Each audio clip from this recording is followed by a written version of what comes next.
So I think we're very fortunate to be able to meet again, as life is fleeting, life is precious, and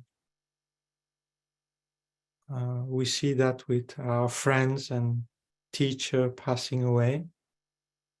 So each moment is very precious, and we shouldn't take it for granted that we have another year, another month, another week. So as we sit today together, so we try to make this session as profound and as worthwhile as possible.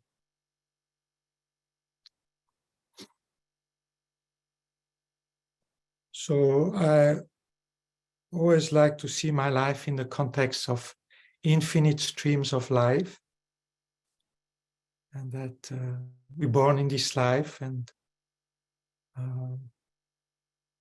we could have done so many other things, but somehow we met the Dharma, we met our precious teachers, and somehow, instead of running away doing other things, we got hooked. So it shows that we have some imprint from previous lives.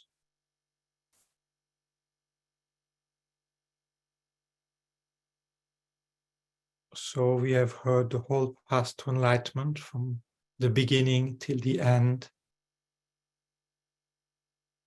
from our precious teachers. So we are as fortunate as Milarepa, as Lama Tsongkhapa. It's just what we do with it. So it's all in our hand.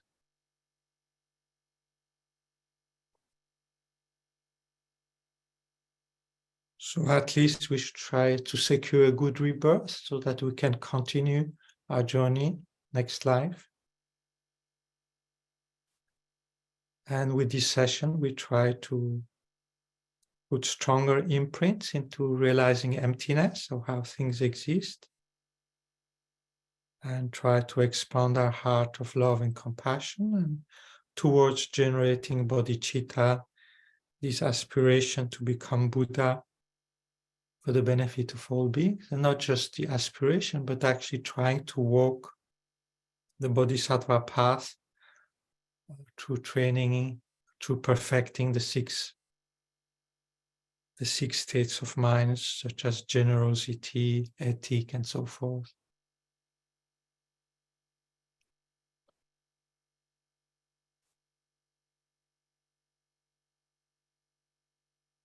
So the stronger we make this imprint in our mind in this life, the more likelihood that next life will meet the Dharma again young, and being again attracted to it, and then from the very beginning we'll try to get a good relationship with our teachers, not making mistakes in our relationship with our teachers, so that the realization can flow in our mind easily.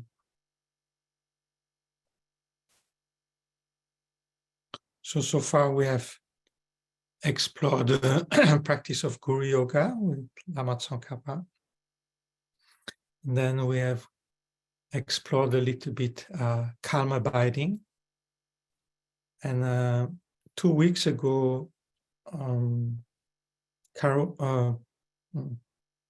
Massimo mentioned a practice of looking between the space between two thoughts.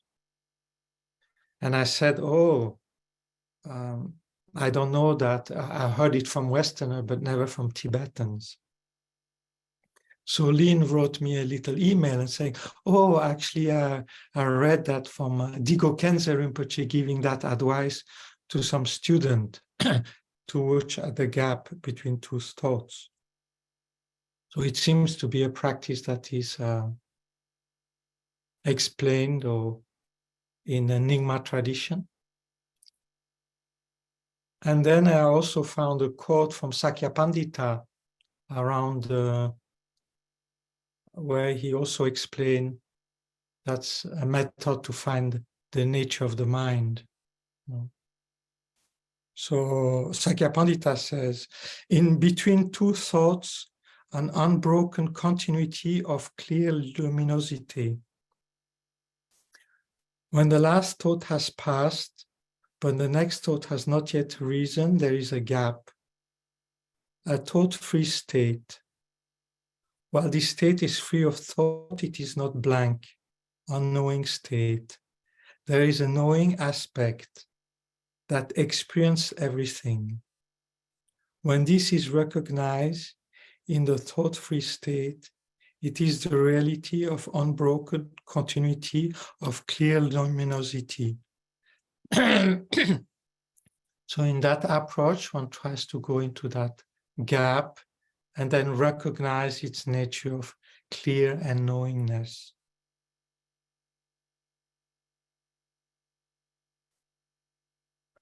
So in Panchen Soki Gyaltsen's approach, basically one recognizes this clear knowing state at the beginning,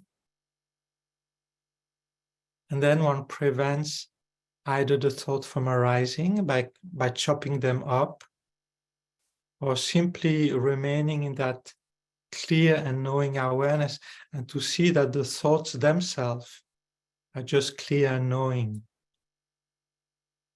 so that one doesn't get distracted by the content of thought. One just looks at its essence.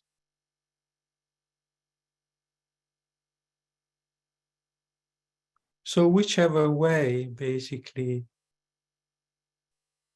the thing is that if you don't let your mind being carried away by the thoughts, so you prevent the proliferation of thought. If you don't feed them, if you don't get hypnotized by thoughts, so by not feeding them, gradually they subside. And the clear and knowing nature of your mind becomes more and more vivid. And then you stay in that without excitement, without movement, and without dullness.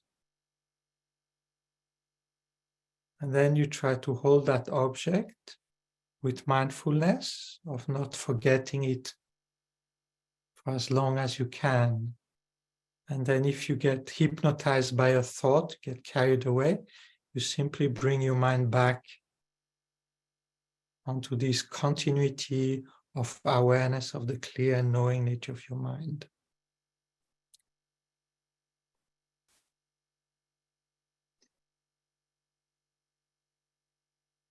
So today we're going to start with the Guru Yoga of Lama Tsongkhapa. Then we're going to meditate 15 minutes on calm abiding, on this clear and knowing nature of the mind. And then we're going to meditate on emptiness. We're going to further the analysis that we started last time. So like Aryadeva states, I mentioned last time that the emptiness of one object is the emptiness of all objects, right? So if you understand the emptiness of the A, you understand the emptiness of the body, the emptiness of the mind, the emptiness of the eye, the emptiness of the car, because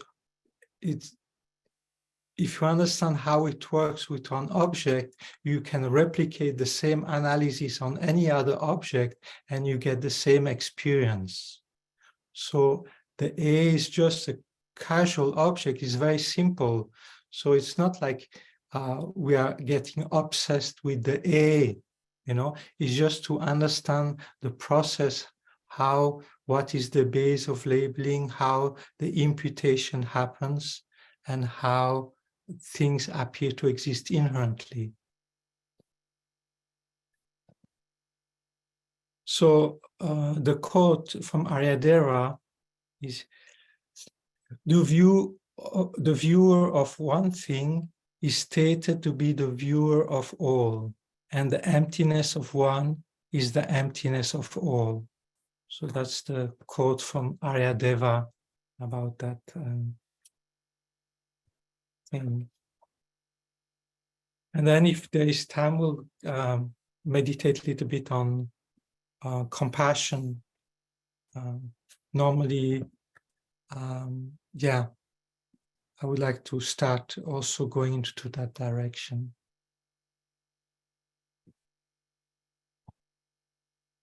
So please take Lama Tsongkhapa Guru Yoga.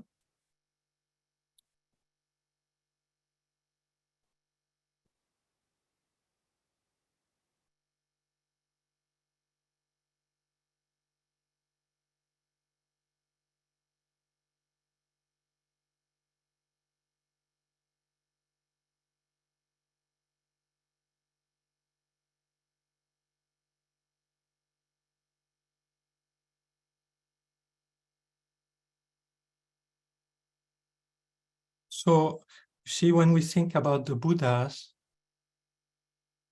we think they are far away.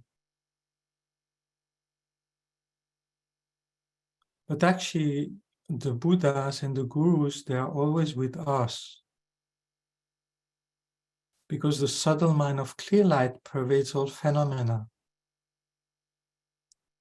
So the mind of the Buddhas pervades all phenomena. So it pervades our body, it pervades our mind, it pervades the space in front of us.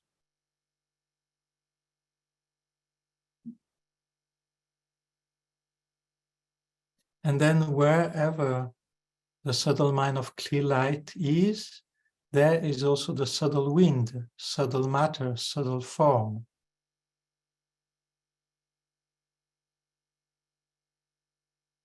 So from the side of the Buddha, they're always with us.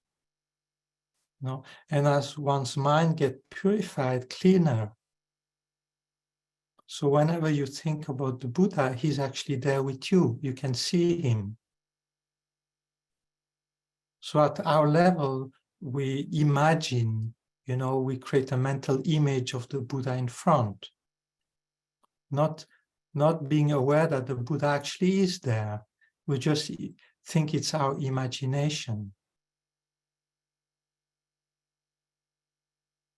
So same thing when you think about your guru, your guru might have passed away and you think, oh, I imagine my guru. But actually, because his omniscient mind pervades everywhere, it pervades you and pervades around you. So if you attune your mind to the mind of your guru, he's really there with you. But it's our obscuration, our heaviness, that think, I'm just this body, this gross form, and this gross sense consciousness. So we have difficulty to attune ourselves to something more subtle. But if you awaken the subtleness in your own body mind, you awaken your subtle mind, and then your subtle body, and then your very, very subtle body and very subtle mind. So the more you clean your body, mind, and become more subtle, then you can perceive more subtle things.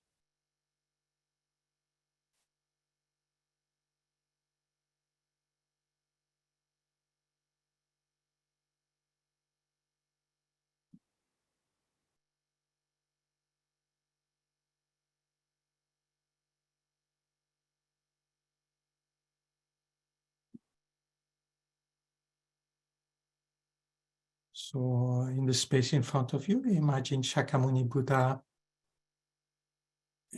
in the aspect of your root guru, be it Lama Zopa Rinpoche or His Holiness Dalai Lama, surrounded by a great assembly of enlightened beings.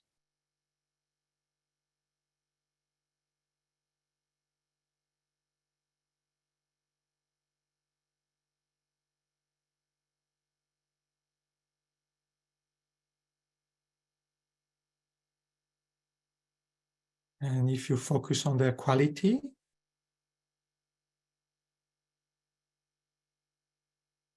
having this omniscient mind, seeing the emptiness, ultimate nature of all phenomena and their conventional existence as mere imputation.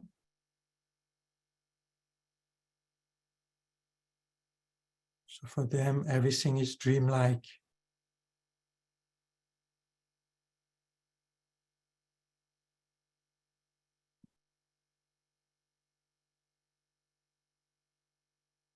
Yet they perceive us with great joy, with great love, compassion. They're happy that we turn our heart and mind towards them.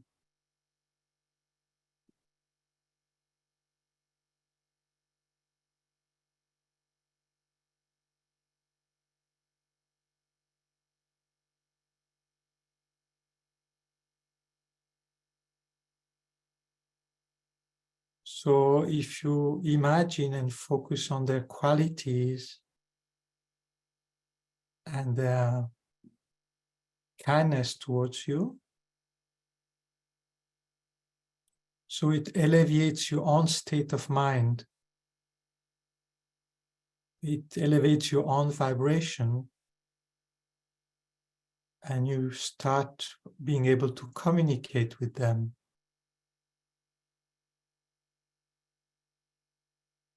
There's some kind of transfer of energy happening between you and your merit field.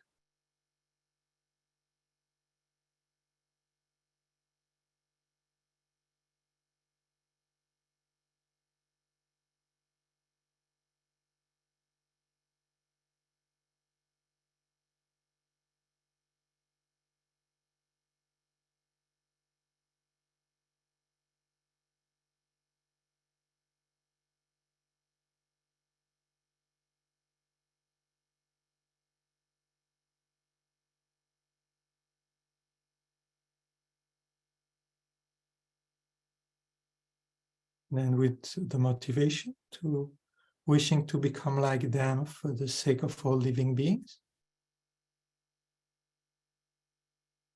So we imagine ourselves surrounded by the whole humanity and all sentient beings of the six realms.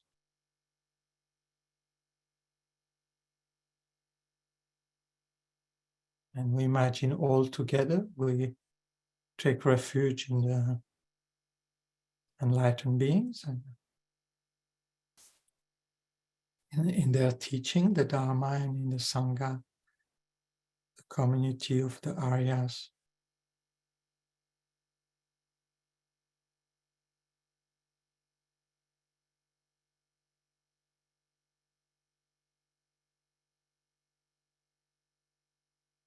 Oh, I go for refuge until I'm enlightened to the Buddha, Dharma, and Sangha by my virtuous actions of giving and so on. May I become a Buddha to benefit all beings. I go for refuge until I'm enlightened to the Buddha, Dharma, and Sangha by my virtuous actions of giving and so on.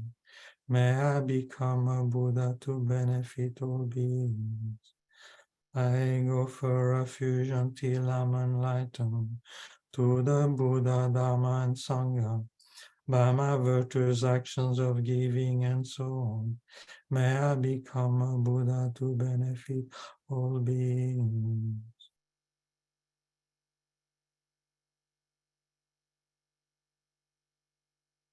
So you imagine a replica of the Buddhas entering to you and bless your mind with refuge.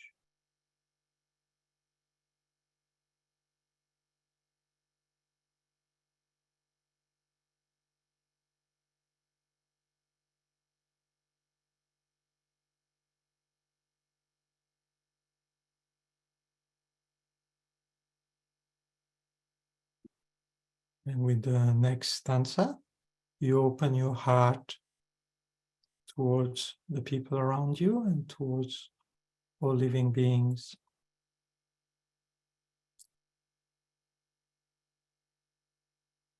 May all beings have equanimity, free of attachment and aversion. May all beings have happiness and the causes of happiness.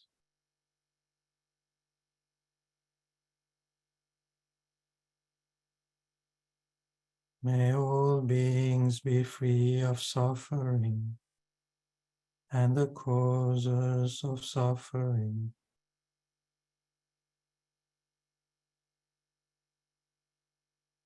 May all beings find good rebirth and the bliss of liberation.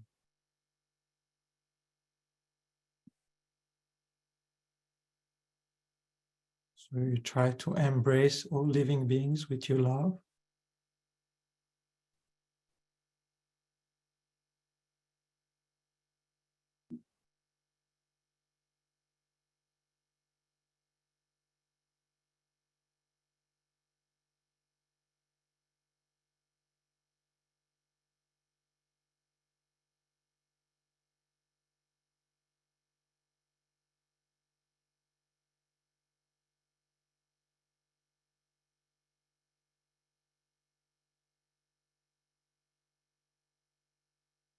And then with the next verse, you try to imagine the place where you are as a pure land, and then filled with offerings.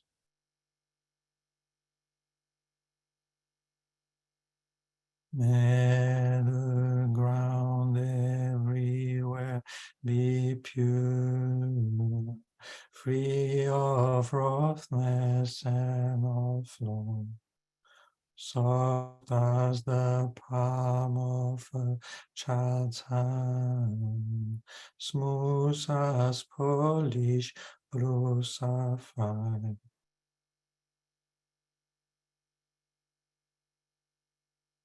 May all space with Samantabhadras, clouds of offering be filled, offerings human and divine, both actual and imagined. And while reciting the mantra, you imagine that these clouds of offering multiplied infinitely and are perceived by the Buddhas, and it generates bliss in their mind. Oh, Namo Bhagavate Vajrasavam Bhagavaya Arati Samyak Sambuddhaya Tayada Om Vajravajama Vajama Mahavidya Vaja Mahabodhicitta Vaja Mahabodhi Mandobasam Kamana Vaja Savakama Avarana Vishuddhana Vaja Visu Om Namo Bhagavate Vaja Sahabhana Arati Samyak Sambuddhaya Tayada Om Vaja Vaja Mahavaja Mahavaja Mahabodhicitta Vaja Mahabodhi Mandobasam Kamana Savagama Avarana Vijudana Vajayesu O Namo Bhagavate Vajasamana Arade Samyak Sambuddhaya Tayanda Om Vaja Vaja Mahavaja Mahavidya Vaja Mahabodhicitta Vaja Mahabodhi Mando Basakama Vaja Savagama Avarana Vijudana Vajayesu.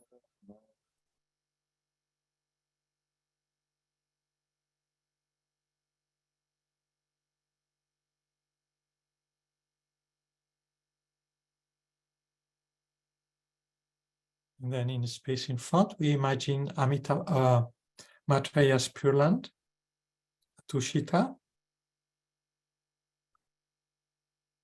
And in the center of celestial mansion, Matreya sits like on a throne with the 2 feet down in the teaching mudra.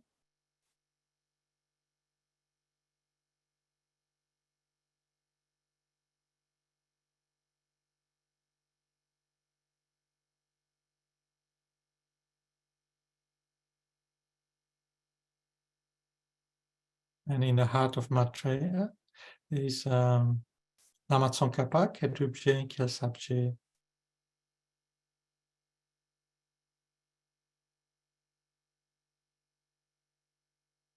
And they come to the space in front of us in our room. So usually one visualize them one body length in front of us at the level of our eyes.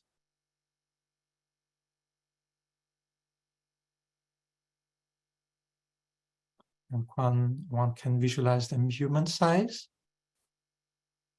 or a little bit smaller, whatever is convenient for perception. Again, we have to imagine that they are really there. It's not just a visualization. They are alive. That is only our low level of vibration that prevents us from seeing them. On their side, they're really there with us.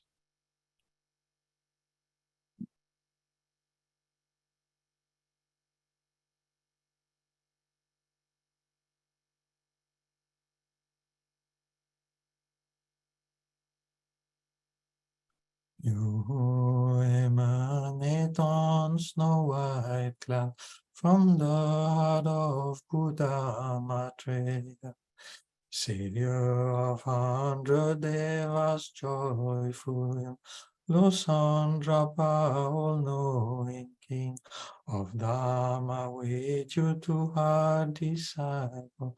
I beseech you, please come before me.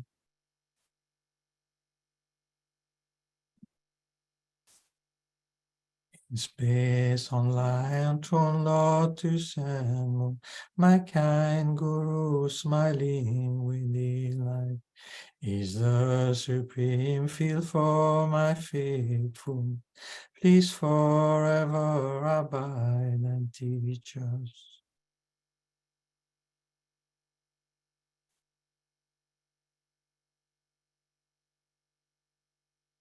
Your holy mind knows all phenomena, your fluent speech a sweet melody. For the years of fortunate beings, your form resplendent with fame's glory. I prostrate to you who is meaningful to see, hear, and also bring to me.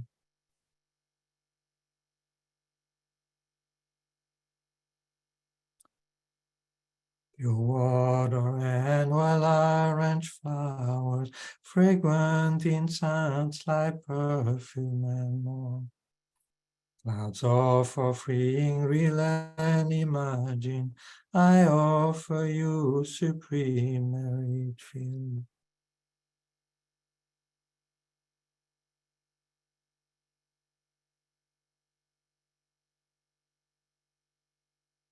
On virtues of body, speech, and mind, transgressions of my three sets of vows, committed since beginning last time, all I confess deeply from my heart.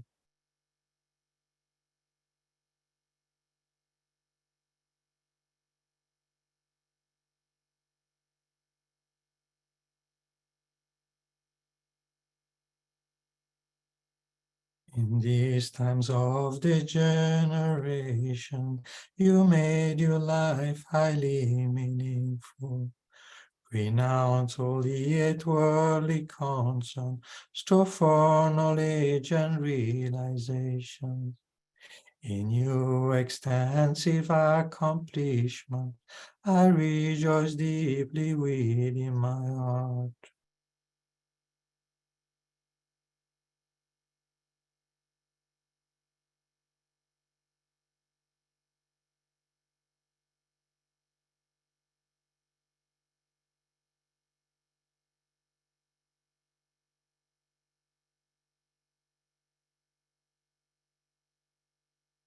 Lama in Dharmakayas clear sky, from clouds of wisdom and compassion. Please rain down vast and profound Dharma upon us fortunate disciples.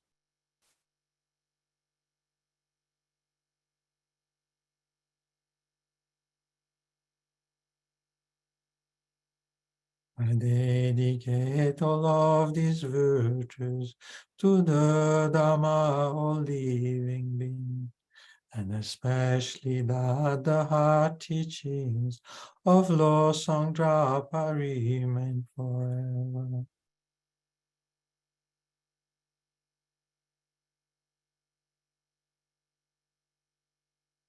Is ground adorned with perfume and flowers, Mount Meru for worlds on and more. Imagine and offered as a pure lamp. May all beings enjoy this boon. I send for this jewel mandala to you, my precious boon. Mi me tsewe te chen chen re. Rime kempe wambo jampe ganchen kepe tsugyen songkang lozan draba shabla soha. Chen raise great treasure of objectless compassion. Manjushri Lord of stainless wing. Ajapani destroyer of Maras. Tsongkhapa crown, jewel of Tibetan Zen, goes on down to you.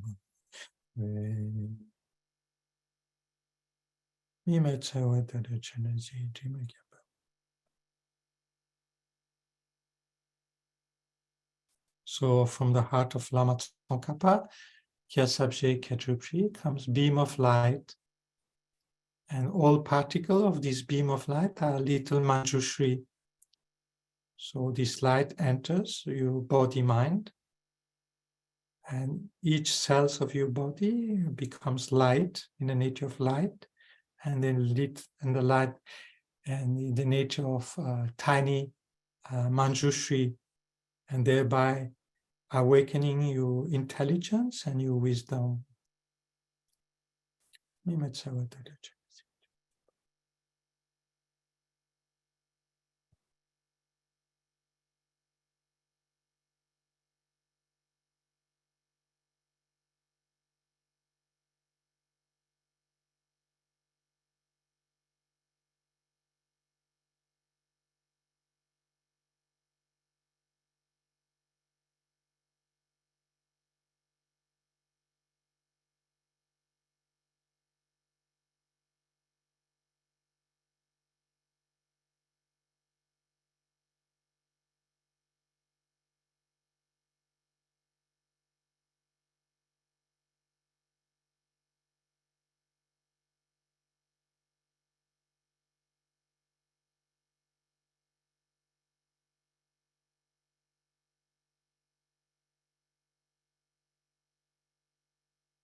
So the three thrones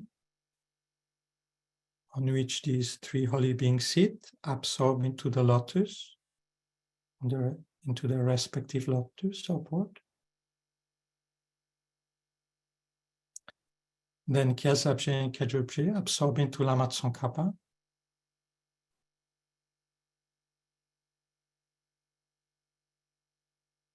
Then we imagine Lama Tsongkhapa as inseparable from our root guru.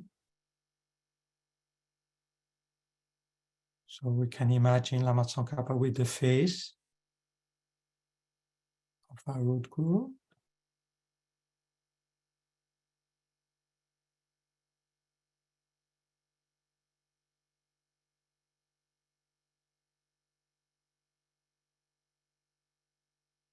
And then we invite him to come to sit on top of our head. Magnificent and precious root guru, come to the lotus and moon above my head. Guide me with your great kindness and grant the realization of your holy body, speech, and mind.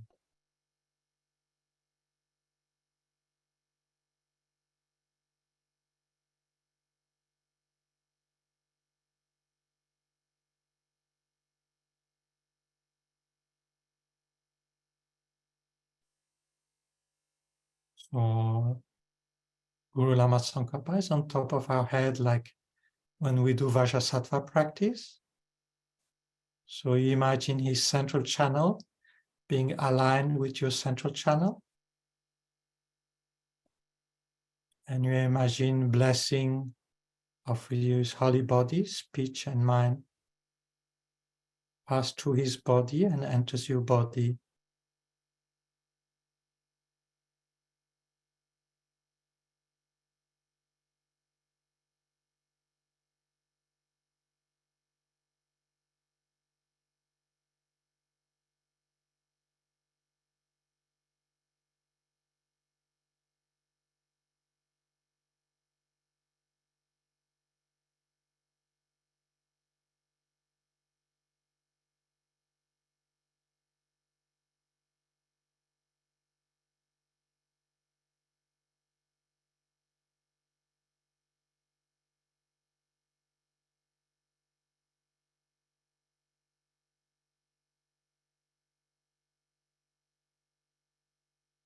Oh, magnificent and precious root guru, please rest on the moon and lotus at my heart. Guide me with your great kindness and stay with me always until I achieve enlightenment.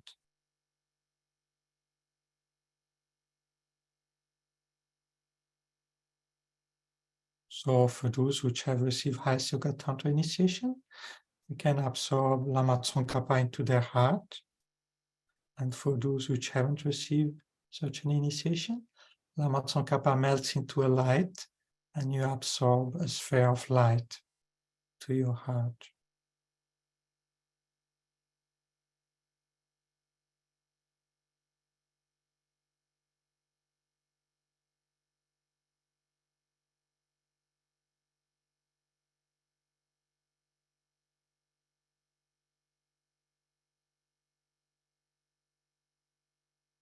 So as you focus on your guru when you were alive, when he was with you, the presence, the joy, the love, the compassion. So you try to feel his presence in your heart.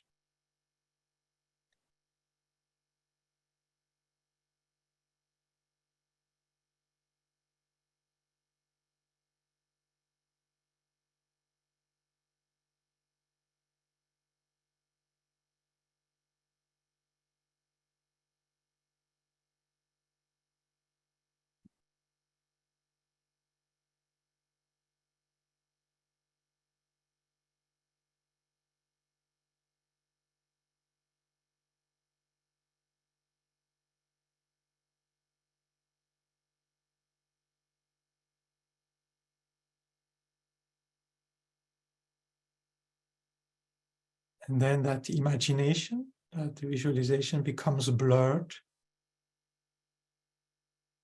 and kind of vanishes into mist. And then you focus on the space-like nature of your mind. And we're going to focus on that for 15 minutes.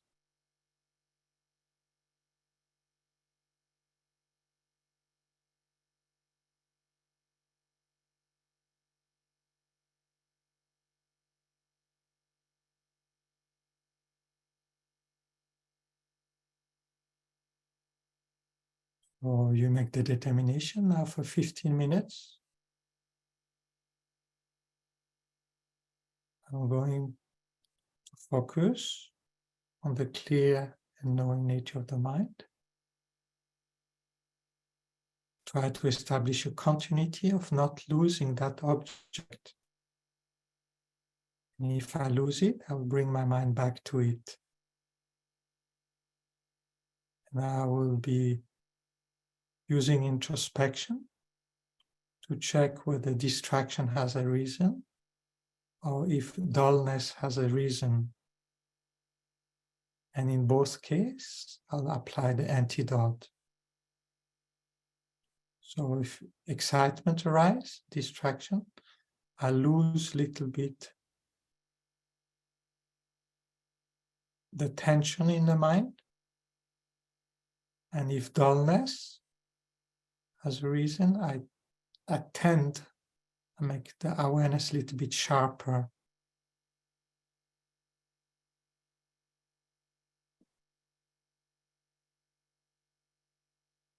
So for 15 minutes, I'm doing only that and rest in the clear and knowing nature of my awareness.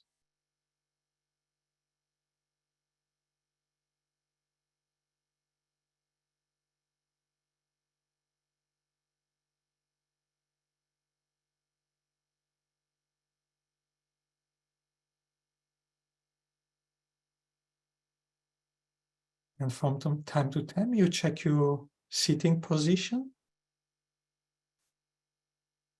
So try to be as close as possible to the 7th point of Vairochana, but without any tension, without any stiffness.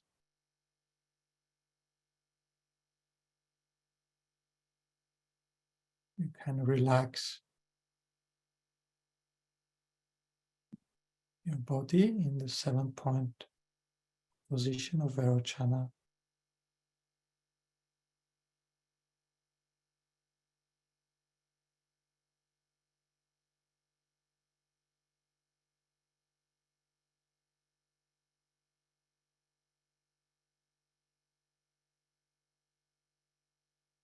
The mind clear and spacious, pure awareness.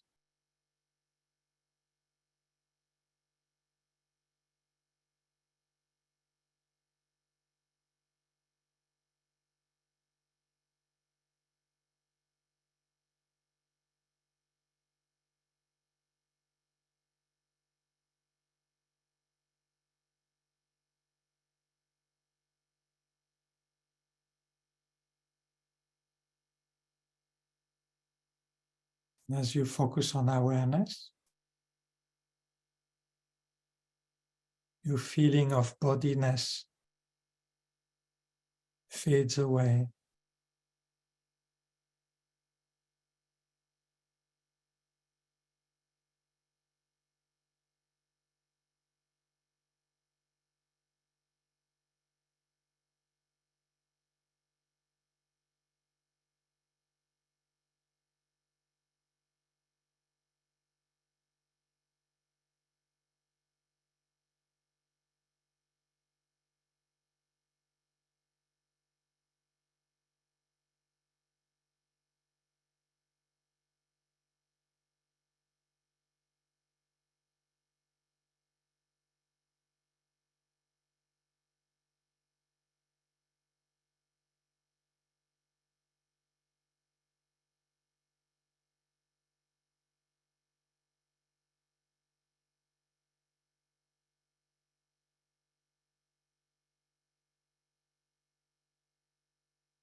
Milarepa said it to this experience,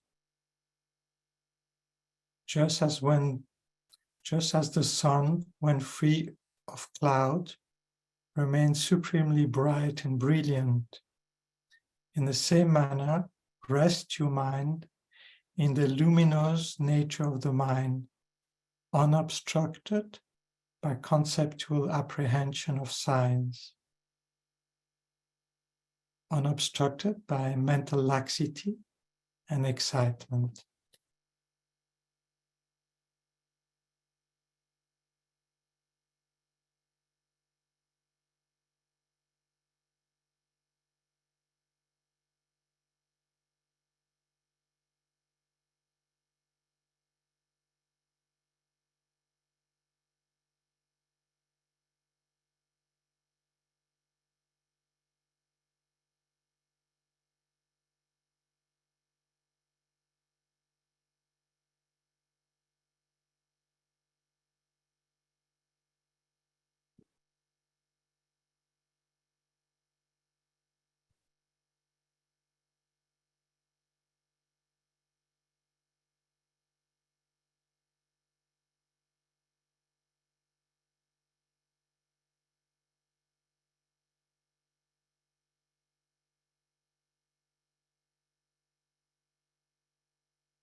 So you relax your absorption, the space-like nature of mind. You relax a little bit your body.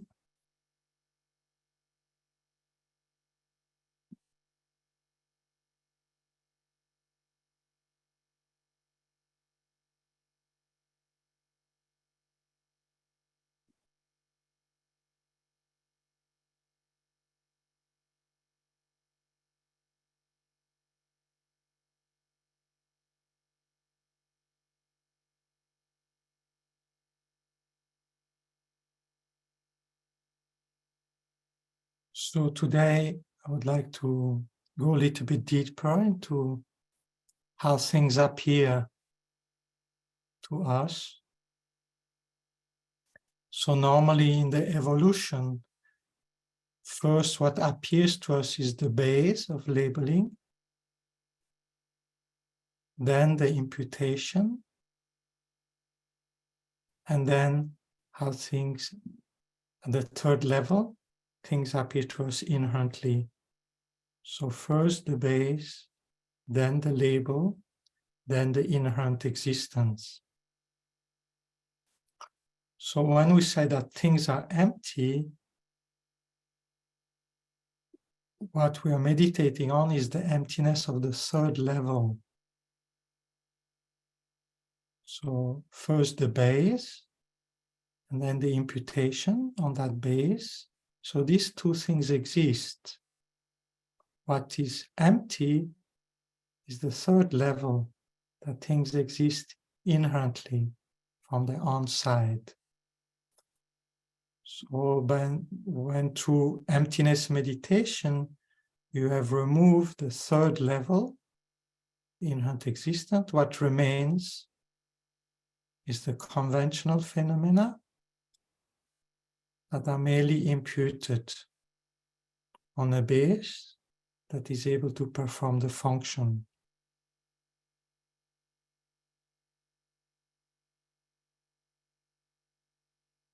So mentally draw one line, one of the line of the letter A. So you have this line,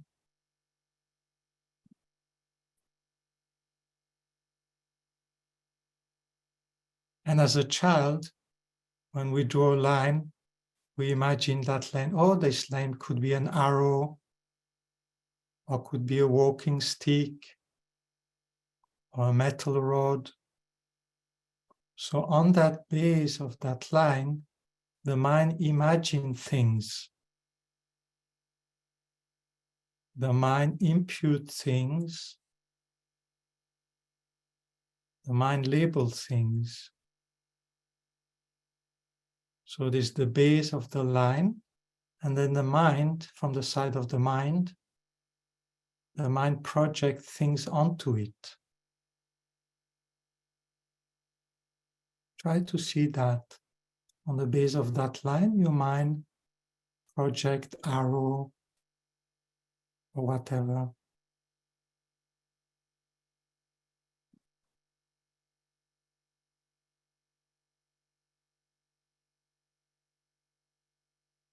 So there's something, the base, and then there's the imputation by the mind, arrow.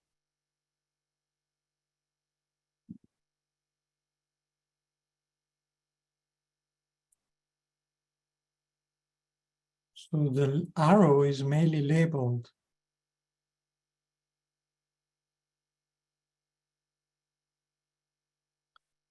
But is a wrong labeling because the base cannot perform the function of an arrow.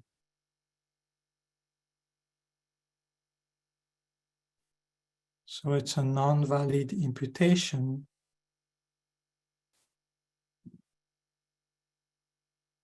But the fact that it's an imputation is same. It comes from the mind.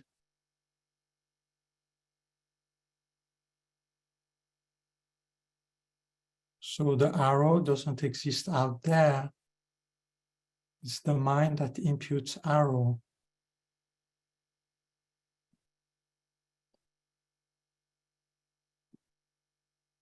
So it comes from your subjective mind projecting arrow on that line.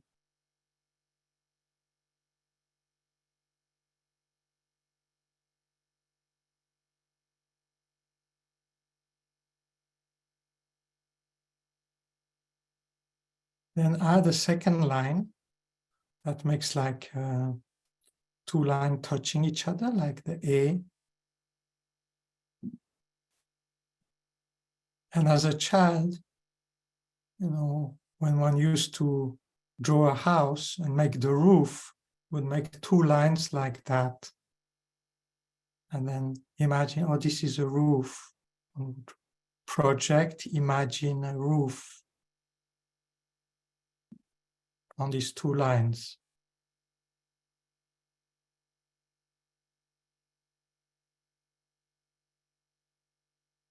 So we would draw these two lines, and then the mind, on the side of the mind, our imagination, we would project roof onto these two lines.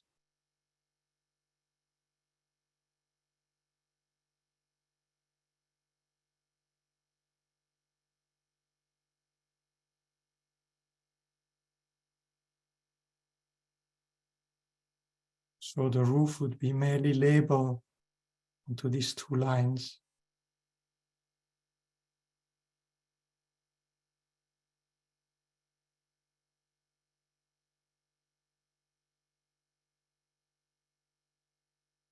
So why it is not a real roof is because the base cannot perform the function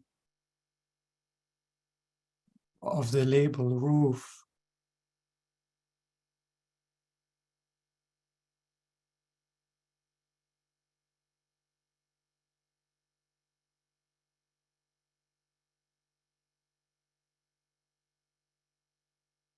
And then on these two lines, you add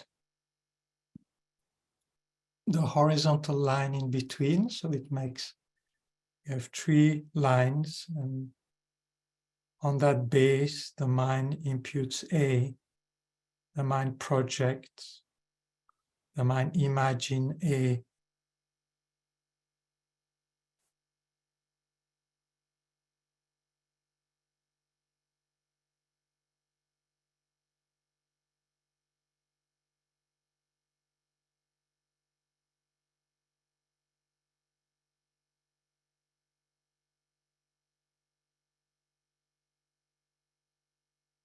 And in this case, it's a valid imagination, a valid projection, a valid designation, a valid merely labeling, because the three lines put together in such a way can relatively perform the function of a letter A. In our society, we conventionally accept these three lines put together in such a way, performing the function of a letter A.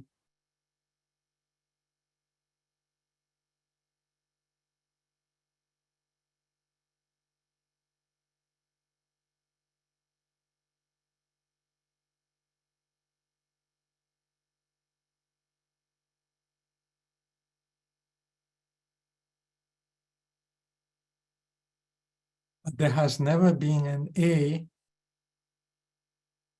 on the piece of paper or in our imagination. None of the three lines is the A, and the three lines put together in this specific way are just three lines. The A is a projection of our mind onto these three lines. So the A comes from the side of the mind, not from the side of the three lines.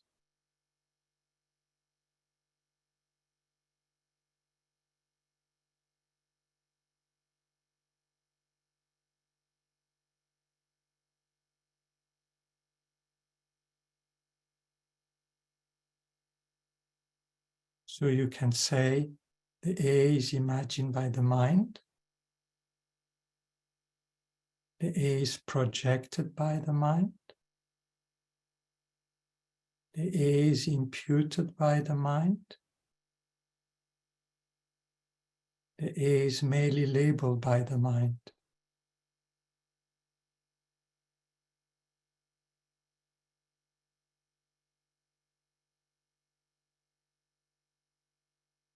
So normally we can say the A is labeled by the mind,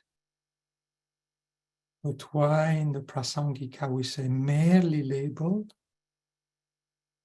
is because it's only labeled. There's nothing there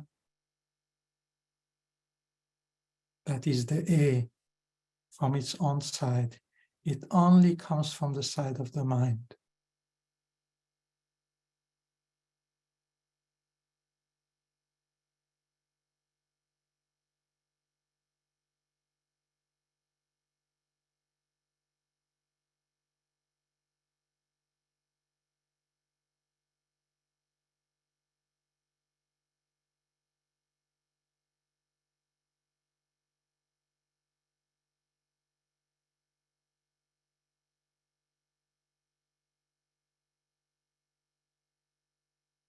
So try to see that clearly, that the A only exists from the side of the mind, imputing on these three lines.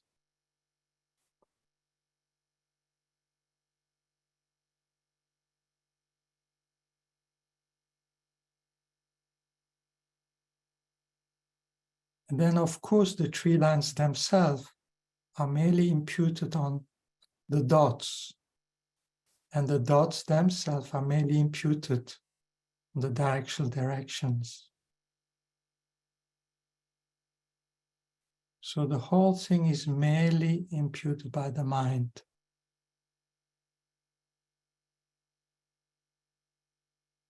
On different layer of base.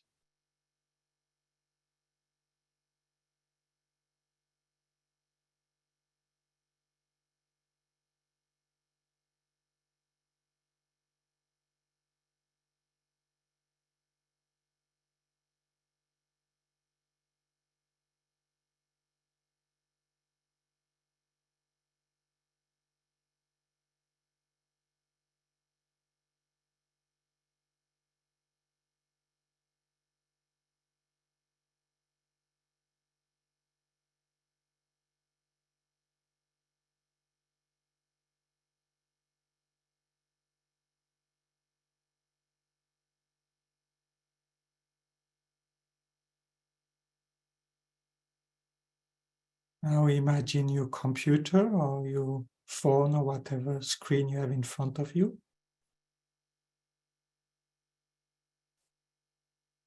So in the same way, that computer is merely labeled by the mind, imagined by the mind, projected by the mind, imputed by the mind on the collection of parts that can perform the function of a computer. It doesn't exist objectively out there. It comes from the mind. The mind imputes computer.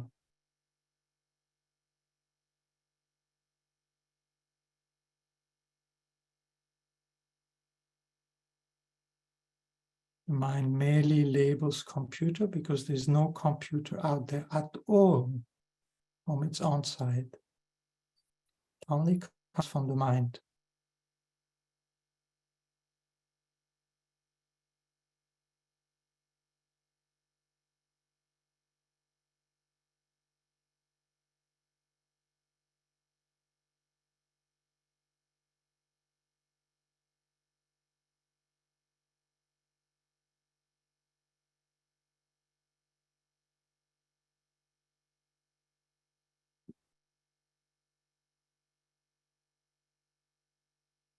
Now focus on your body.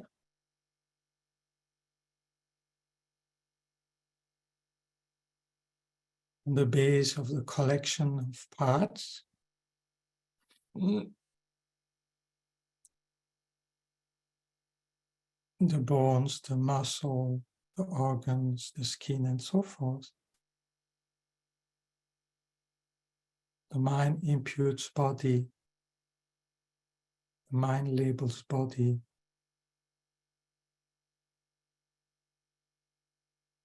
The mind imagines body.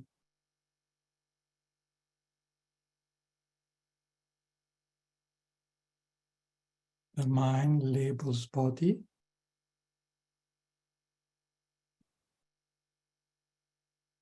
The mind merely labels body because there's no body there at all from its own side.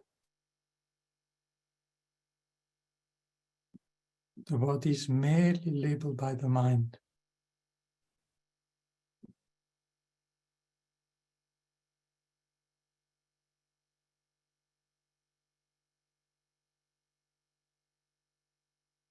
There's nobody other than the one that is merely labeled by the mind.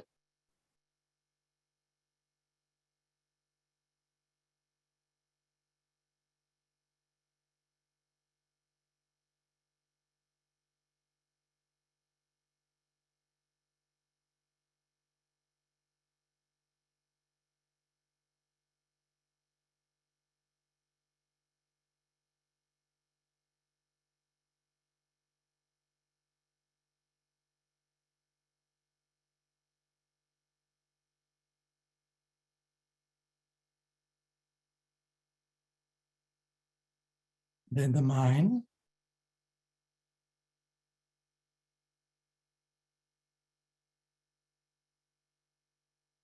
the mind is a stream of a moment of awareness.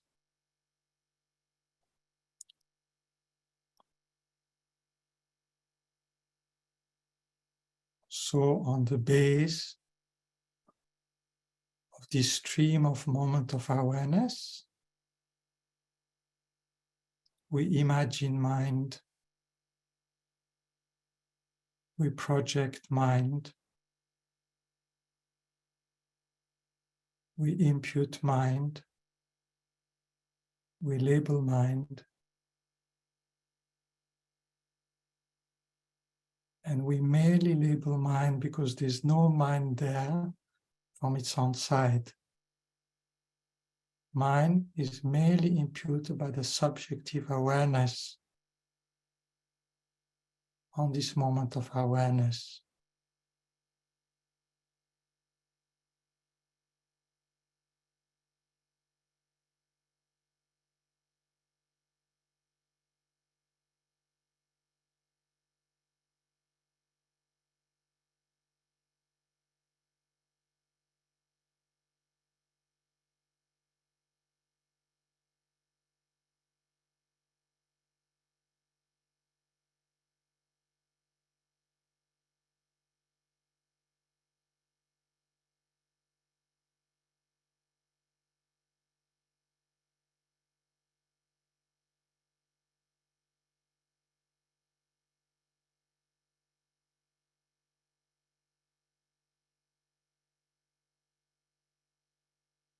And then, on the basis of this body-mind, which themselves don't exist from their own side,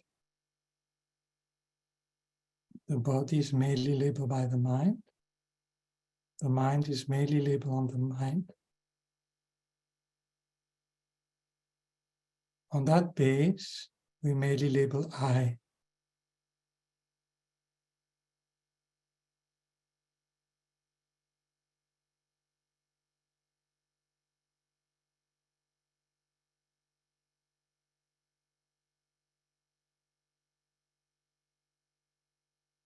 There's not a tiny speck of an I within the body, mind, or outside.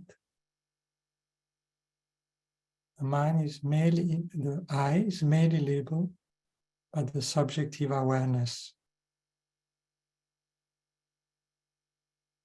on the base of the body and mind.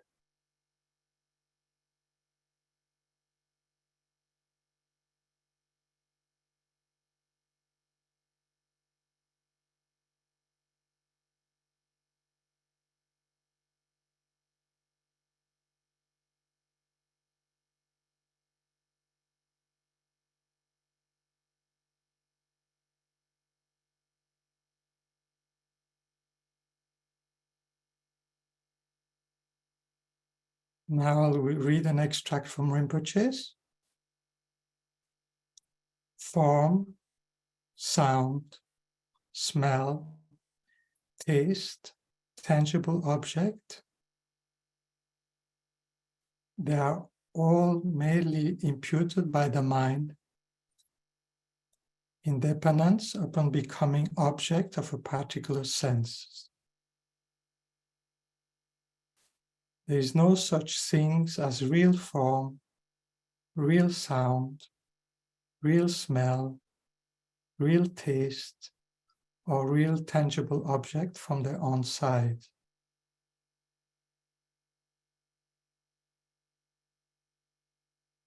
They are completely empty.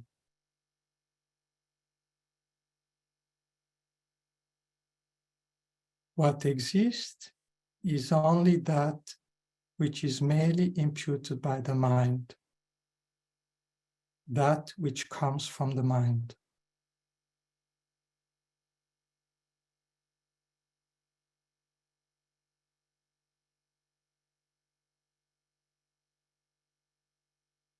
These objects exist, but those other seemingly real phenomena do not.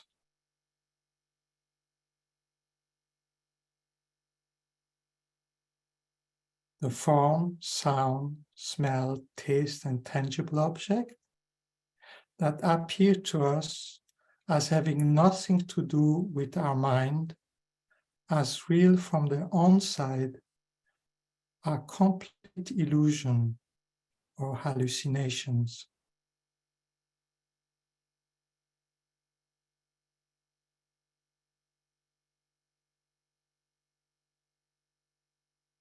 All of samsara and nirvana, everything that we blab about, from morning to night, exists in this way.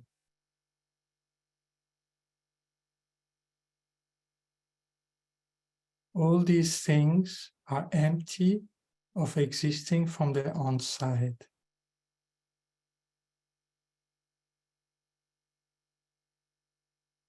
What exists is what comes from our mind, what is merely imputed by our mind.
So as we are merely labeled by the mind, so all our dear Mother sentient beings exist as merely imputed by the mind.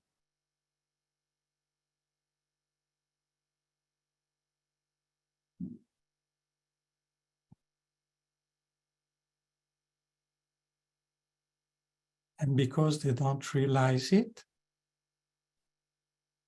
they believe in a real I, real other, and on that base mental affliction arises, and on that base contaminated actions, and on that base suffering.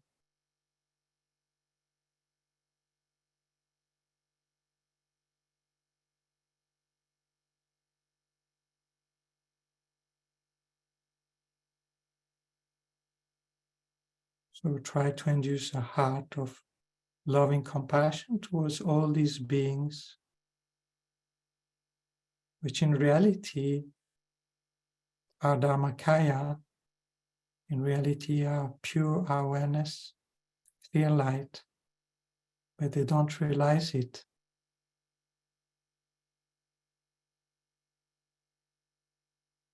Because of this non-realization, they suffer in cyclic existence.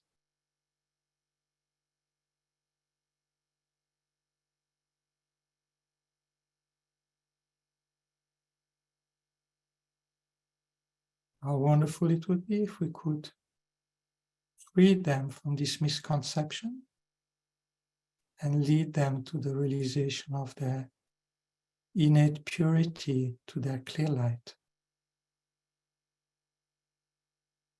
So imagine doing that by giving and taking on the movement of the breath, that you give them your realization of emptiness, of clear light, of purity, and you take away their misconception. They believe in solidity, in inherent existence. Take away their mental affliction and their suffering.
So we have created good thoughts.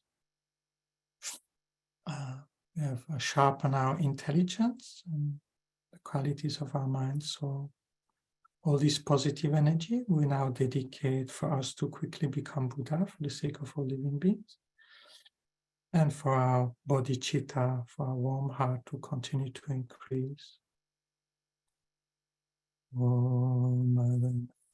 All this virtue, may I become a Buddha and lead all living beings into that enlightened state.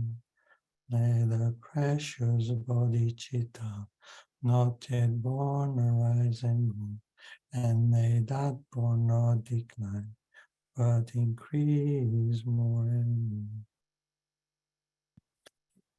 Then we also dedicate for the good rebirth of our deceased sister Chozang, and for Tenzin Palmo, our sister, also for that our merit and our virtue can help us.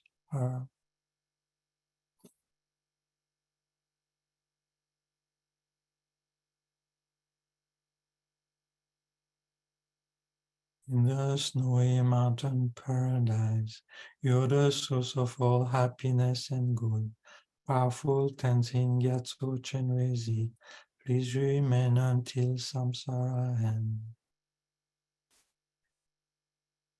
Savior of the snowland teachings and being, you clarify the path that unifies emptiness and compassion. Lotus holder Tenzin Gyatso, may all your wishes be spontaneously fulfilled. Fearless teacher and assembly of the children of the victorious one, Shravakas and Pratikya Buddhas, victorious Losang father and son, along with the lineage master. all the object of refuge of infinite lands, please bestow the virtues and goodness of accomplishing this prayer here and now. Holding and spreading the Buddha's precious and complete teaching, through explanation and practice, you wore the armor of patience that is never discouraged. Incomparable, Venerable Guru, to you I make request. While striving single-pointedly for the sake of the victorious one's teaching, the sole gateway through which all benefit and happiness emerge. And for our modern living beings, you suddenly depart to peace. What a great loss. Nevertheless, through the undeceiving truths of the blessing of the ocean of the three jewels, and the great waves of Bodhicitta, of the children of the victorious ones, may the smile of our reincarnation swiftly beam in glory for fortunate disciples.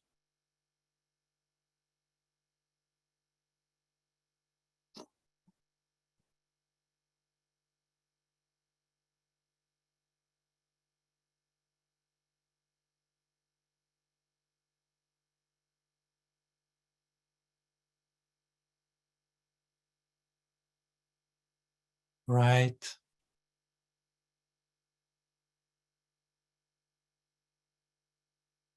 Thank you, Venerable René. Thank you so much, Venerable. Thank you, Venerable. Thank you. So Thank you, Venerable. Thank you, you. Venerable. Thank you, Thank you, Venerable. Venerable. Thank you, Thank Venerable. you. Maybe next time we're going to go a little bit deeper again. So next time we're going to go a little bit deeper into emptiness. And then at the end of the next session, we have a little bit question answer. So if you have some question coming up with this meditation, we'll go into that. Okay? Thank you very much. Thank you so much. Thank Thank you. you. Thank you, Venerable. Thank you, René. Venerable René. Thank you, Venerable. Thank you. Gracias, Venerable.